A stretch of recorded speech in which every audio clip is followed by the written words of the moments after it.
Input কিভাবে নেওয়া যায় সেটা একটু দেখি। তার আগে হচ্ছে আমাদের হেল্পিং ফাংশন হিসেবে আমাদের একটা হেডার ফাইল ইউজ করা লাগবে, যেটা হচ্ছে স্ট্রিং হেডার ফাইল। তো এই জিনিসটা মনে রাখবা, আমরা যদি স্ট্রিং ম্যানিপুলেশন নিয়ে কাজ করি, তো স্ট্রিং ম্যানিপুলেশন নিয়ে কাজ করার জন্য হচ্ছে এই স্ট্রিং হেডার ফাইলটা হচ্ছে আমরা সবসময় ইউজ করব। তো এই জন্য হচ্ছে আমরা স্ট্রিং হেডার ফাইলটা হচ্ছে ইনক্লুড করে নিব, অথবা এটাকে হচ্ছে আমরা অ্যাড করে নিব। আর বাকি সব কিছু আমি কেটে দিই। একটা স্ট্রিং ডিক্লেয়ার করার জন্য হচ্ছে আমার কি করা লাগবে? ক্যারেক্টার অ্যারে ডিক্লেয়ার করা লাগবে একটা, ঠিক না? ক্যারেক্টার অ্যারে ডিক্লেয়ার করবে এবং এটা সাইজ ধরো বলে দিলাম হচ্ছে 100।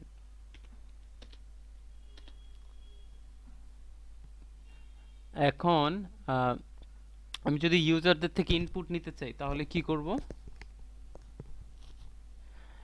তাহলে হচ্ছে গেটস নামে হচ্ছে একটা ফাংশন আছে, দেখি এটা ঠিক করে কাজ করে নাকি। গেটস গেটস নামে ফাংশনটা ইউজ করে আমি ইউজারদের থেকে একটা ইনপুট নিতে পারবো। আর পুটস নামে হচ্ছে একটা ফাংশন আছে, যেটা ইউজ করে হচ্ছে আমি এই স্ট্রিংটা হচ্ছে প্রিন্ট করতে পারবো। তো দেখি এই জিনিসটা কাজ করে নাকি। আমি ধরো হ্যালো ওয়ার্ল্ড হচ্ছে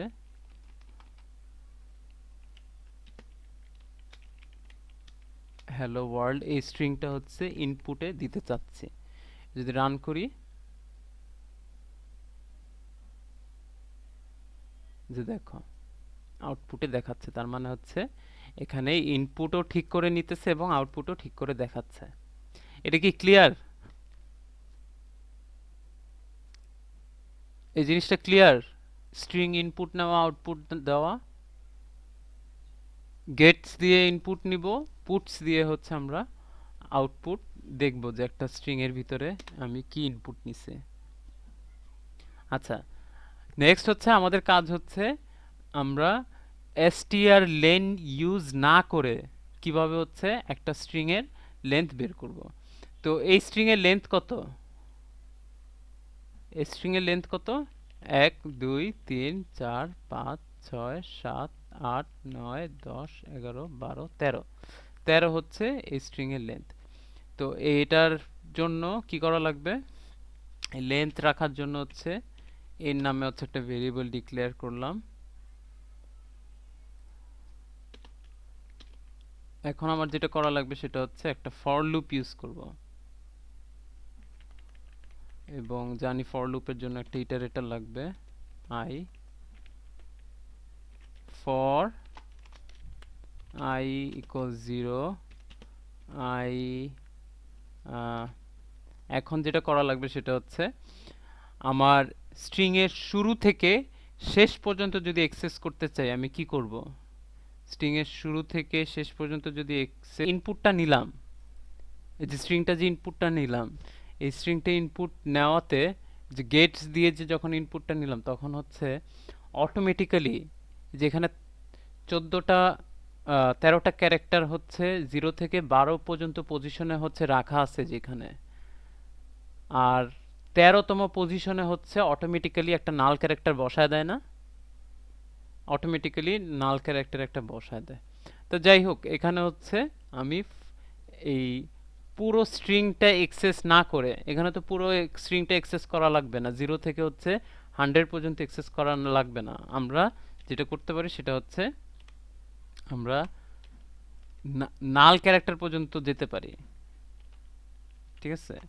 নাল ক্যারেক্টার পর্যন্ত আমরা খুঁজতে পারি। তো হচ্ছে নাল ক্যারেক্টারটা, এই যে এটা হচ্ছে নাল ক্যারেক্টার, ঠিক আছে? তো আমাদের কাজ হচ্ছে যতক্ষণ পর্যন্ত না আমরা নাল পাবো ততক্ষণ পর্যন্ত হচ্ছে আমরা আই ইনক্রিমেন্ট করতে থাকবো, ঠিক আছে? এবং প্রত্যেকবার হচ্ছে আমি এই এন প্লাস প্লাস করব, এটা এখানে না লিখে এটা হচ্ছে আমরা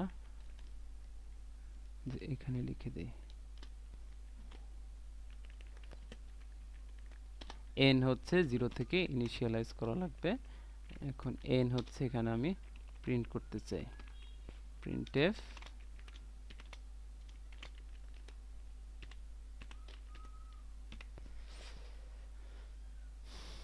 যদি রান দিই,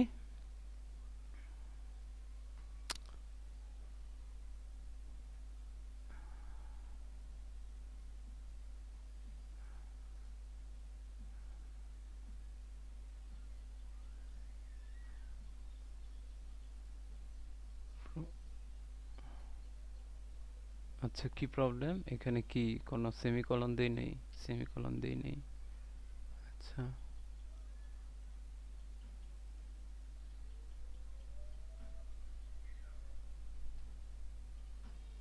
আচ্ছা তো দেখো এই যে দেখাইতেছে হচ্ছে 13।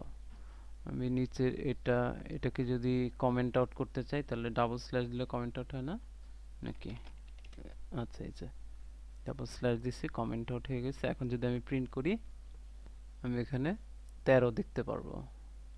13 দেখো ঠিক করে কাজ করতেছে, ঠিক করে কাজ করতেছে। তার মানে হচ্ছে আমি ফর লুপটা 0 থেকে শুরু করলাম। ফর লুপটা যখন পর্যন্ত না আমরা নাল ক্যারেক্টার পাচ্ছি, ঠিক আছে, যে আমি আমি প্রত্যেকটা ক্যারেক্টার চেক করতেছি যে এটা নাল নাকি না। ঠিক আছে, নাল না, এটা চেক করতেছি নাল না। ট্রু পাচ্ছি, এটা হচ্ছে ইনক্রিমেন্ট হচ্ছে। যখনই হচ্ছে এই আই ধরো 14 13তে চলে আসছে, আই যখন 13তে চলে আসছে, এখানে হচ্ছে আমরা একটা নাল ক্যারেক্টার পাইছি। তো এখানে আমি তখন চেক করতেছি হচ্ছে নাল নট ইকুয়ালস টু নাল। ঠিক আছে, তো এই জন্য হচ্ছে এই ফর লুপটা তখন হচ্ছে ফলস হয়ে যাচ্ছে, আর হচ্ছে তোমার ফাংশনটা তখনই এই ফর লুপটা হচ্ছে তখনই ব্রেক করতেছে। জাস্ট এই যে এই জিনিসটা পুরোপুরি না লিখলেও ঠিক করে কাজ করবে দেখো। এখানে জাস্ট str i লিখলেও জিনিসটা ঠিক করে কাজ করবে। দেখো আমি এটা রান করলাম, ঠিক করে কাজ করতেছে, 13 দেখাইতেছে। কে বলতে পারো যে এটা কেন কেন ঠিক করে কাজ করতেছে?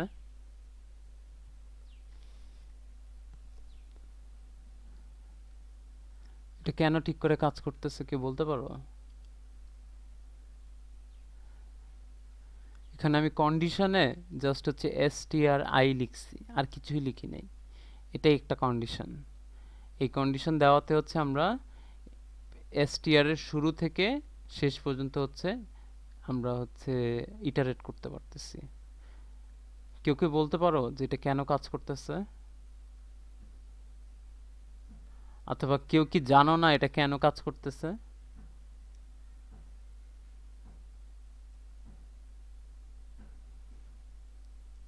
হ্যাঁ, হ্যাঁ, হ্যাঁ। বুঝি নাই, আরেকবার বলবা? এখানে কন্ডিশনে আমি str জাস্ট এই যে এটা লিখলাম, str i এটা লিখলাম জাস্ট। তো এখানে কেন এইটা ঠিক করে কাজ করতেছে? আচ্ছা যাই হোক, এটার কারণ হচ্ছে এটাই যে হচ্ছে আমরা বলছি যে না, আমরা হচ্ছে বলছি যে হচ্ছে কন্ডিশন সবসময় হচ্ছে নন জিরো ভ্যালুর জন্য হচ্ছে কন্ডিশন ট্রু, জিরো ভ্যালুর জন্য কন্ডিশন হচ্ছে ফলস, ঠিক না?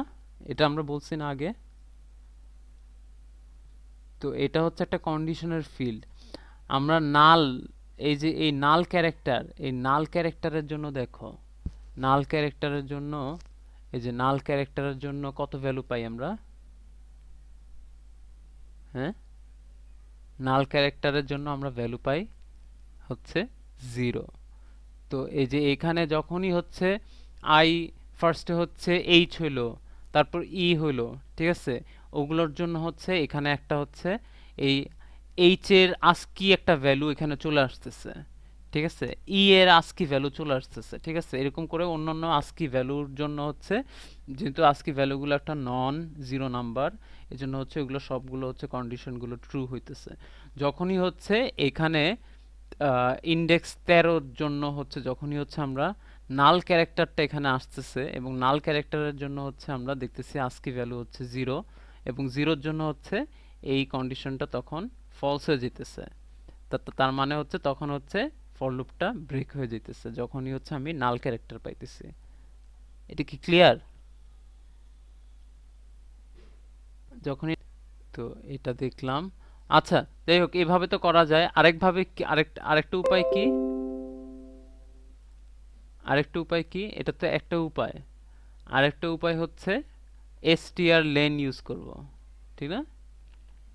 str লেন, এই যেগুলো তখন কিছুই লাগবে না, আমি ডিরেক্টলি এই যে দেখো এখানে যদি str লেন এটা লিখে আমি আমার স্ট্রিংটা যদি দিয়ে দিই, তাহলে হচ্ছে আমি আমার স্ট্রিং এর লেন্থ দেখতে পারবো।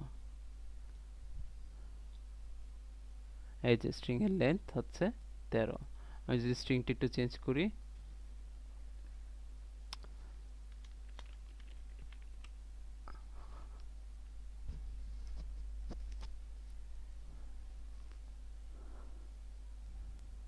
দেখো 14 হয়ে গেছে।